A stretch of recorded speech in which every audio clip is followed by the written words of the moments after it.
Teman-teman, sahabat Rasulullah ini dijamin masuk surga karena wudhunya. Bahkan sahabat Rasulullah ini masuk surga terlebih dahulu sebelum meninggal dunia. Nah, bagaimana ceritanya bisa semacam itu gitu ya? Karena wudhunya seseorang sudah bisa dijamin masuk surga padahal belum meninggal dunia. Bahkan jejaknya di surga sudah ada meskipun belum meninggal dunia. Nah, bagaimana bisa itu terjadi? Simak video ini sampai tuntas supaya Anda tidak gagal paham ya. Oh iya, untuk Anda yang baru saja bergabung di channel CMYT, jangan lupa subscribe terlebih dahulu, kemudian tekan tombol loncengnya dan juga like dan share video ini ke teman-teman Anda, ke keluarga Anda, atau siapapun ya, supaya orang yang membutuhkan informasi dalam video ini bisa terbantu dan Anda sudah bisa sedekah informasi. Oke, kita lanjutkan lagi tentang bedah buku dari Amru Khalid, Ibadah Sepenuh Hati ya. Ini bukunya, Ibadah Sepenuh Hati, dan satu di antara bahasanya adalah tentang wudhu itu sendiri. Nah, berkaitan dengan wudhu itu sendiri, seperti yang saya sampaikan di awal tadi, jadi itu kisah Rasulullah dengan sahabat Bilal ya. Pada satu waktu Rasulullah sedang bersama Bilal dan Rasulullah berkata kepada Bilal, "Wahai Bilal, pada waktu aku Isra Mi'raj di Sidratul Muntaha, aku dalam perjalanan itu mendengar terompahmu di surga." Gitu. Nah, amalan apa, wahai Bilal, yang kau lakukan sehingga kamu bisa masuk surga semacam itu? Kemudian Bilal dengan takjim menjawab, "Ya Rasulullah, saya adalah hamba biasa dan tidak ada amalan yang istimewa. Tapi yang saya lakukan adalah menjaga wudhu saya. Jadi ketika saya batal wudhu saya, maka saya akan mengambil wudhu lagi dan setelah itu saya sholat 2 rakaat. Dan begitu terus menerus sampai saat ini." Artinya, teman-teman, kalau kita lihat dari apa yang dilakukan oleh sahabat Bilal ini, jadi keseharian sahabat Bilal ini adalah menjaga wudhunya. Jadi begitu batal wudhu lagi, terus menerus begitu. Batal wudhu, sholat 2 rakaat, batal lagi wudhu lagi, sholat 2 rakaat lagi, terus seperti itu selama 24 jam dan sepanjang hidupnya sesudah masuk Islam ya. Nah, ini menjadi bukti betapa istimewanya wudhu yang dijaga itu. Nah, tetapi apakah hanya dengan wudhu secara zahir saja? Tentu saja tidak.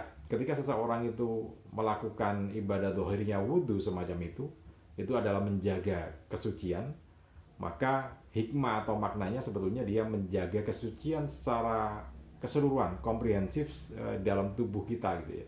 Karena kan dalam wudhu itu sebetulnya bukan hanya ibadah zahir tapi juga ibadah batiniah gitu ya. Nah, seperti yang dituliskan oleh Amr Khalid dalam buku ini yang saya kutip ya, merupakan hadis dari riwayat Ibnu Majah. Apakah wudhu hanya sekedar untuk membersihkan badan di luar saja? Tentu saja tidak. Karena wudhu itu juga membawa kesucian di dalam batin. Jadi lahir dan batin, yang luar juga yang bagian dalam. Sebuah hadis Rasulullah bersabda, "Jika seseorang hamba berwudhu, maka ketika berkumur, maka dosa-dosanya akan keluar dari mulutnya. Kemudian ketika membasuh muka, maka dosa-dosanya akan keluar dari pelupuk matanya. Dan kemudian ketika membasuh tangannya, maka dosa-dosa pun akan keluar dari tangannya. Dan ketika mengusap kepala, maka dosa-dosanya akan keluar dari kepala, bahkan dari bawah telinga. Dan ketika ia membasuh kakinya, maka dosa-dosanya juga akan keluar dari kaki dan bahkan kuku-kuku yang ada di kakinya." Ini hadis riwayat Ibnu Majah yang dikutip oleh Amr Khalid dalam tulisan di bukunya Ibadah Sepenuh Hati. Nah, teman-teman, apa yang dilakukan oleh sahabat Bilal bin Rabah dengan menjaga wudhunya tentu saja bukan hanya sekedar membasuh muka secara fisik, kemudian berkumur secara fisik, tetapi seperti dalam hadis itu. Jadi sahabat Bilal ini ketika berkumur tentu saja memohon supaya mulutnya ini memakan makanan barang-barang yang halal sehingga masuk dalam badan kita. Dan ketika kita berwudu, kita juga memohon supaya dosa-dosa yang dilakukan oleh bibir kita, oleh mulut kita secara tidak sengaja itu bisa keluar dari dalam tubuh kita. Demikian juga ketika kita membasuh muka. Nah, pelajaran berwudu ini kalau kita mengutip apa yang disampaikan dalam kitab yang ditulis oleh Imam Ghazali, Ihya Ulumuddin. Jadi niat berwudu itu bukan hanya ketika kita akan berwudu ya, tetapi doa-doa ketika kita membasuh tangan itu juga ada doanya supaya tangan-tangan kita ini melakukan kegiatan-kegiatan yang halal gitu ya. Jadi mengambil barang-barang yang hak, yang halal oleh tangan kita. Kemudian ketika kita membasuh muka, maka kita di situ intinya berdoa supaya wajah kita ini selalu menghadap sesuatu yang halal, selalu wajah kita menghadap kehadirat Allah Subhanahu wa taala setiap saat gitu ya. Kemudian juga mata kita dalam berwudu itu kita juga berdoa supaya mata kita ini melihat barang-barang atau benda-benda atau pemandangan yang halal saja, jangan yang haram gitu ya.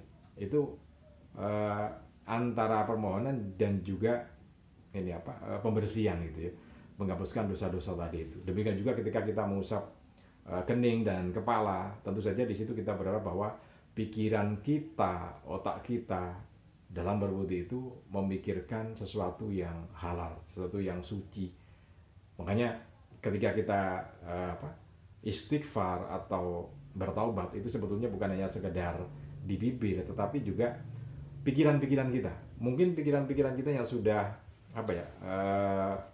berpikiran jahat terhadap siapapun, bahkan berpikiran jelek terhadap Allah Subhanahu wa taala, itu juga bisa disingkirkan, bisa dibersihkan gitu ya, ketika kita beristighfar. Makanya ketika kita berwudu itu, ya itu yang ada dalam benak kita. Jadi antara kebutuhan wudu secara fisik, kemudian juga kebutuhan secara rohania juga terpenuhi gitu. Bahkan sampai di telinga, sampai tangan, kemudian juga kaki, semuanya itu berkaitan dengan ibadah fisik dan juga ibadah rohania.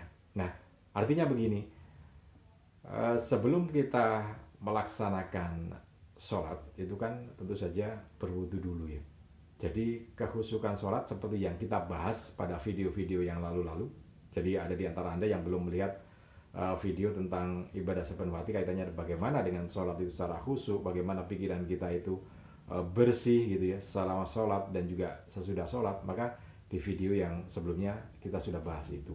Nah, tapi artinya begini, bahwa ketika kita sholat itu bisa khusyuk, diawali dengan berwudu terlebih dahulu dengan cara-cara yang benar, baik secara fisik maupun secara rohania. Bahkan dicontohkan di salah satu video saya sebelumnya juga, ketika seorang sahabat ini ditanya bagaimana tentang sholatnya, maka dia mengatakan langkah awal adalah ketika masuk atau mendekati waktu sholat, maka kita sudah mempersiapkan dulu, termasuk diantaranya dengan berwudu itu.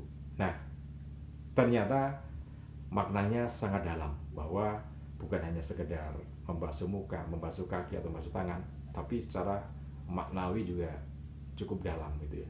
Nah, tapi kalau dari sisi fisik, dari kesehatan juga ada. Makanya beberapa gerakan wudhu itu termasuk diantaranya memijit di antara sela-sela jari tangan, kemudian juga di sela-sela jari kaki, kemudian juga di bawah telinga ada pijitan di situ. Nah, itu semua adalah bagian dari menjaga kesehatan, memijit saraf-saraf yang ada kaitannya dengan kesehatan yang ada dalam tubuh kita. Artinya bahwa dengan berwudu itu kebutuhan secara fisik kaitannya dengan kesehatan, kesegaran badan kita dan juga kesegaran rohania kita juga terpenuhi. Oke, mudah-mudahan ini bisa bermanfaat untuk kita semua. Salam dan sukses selalu untuk Anda.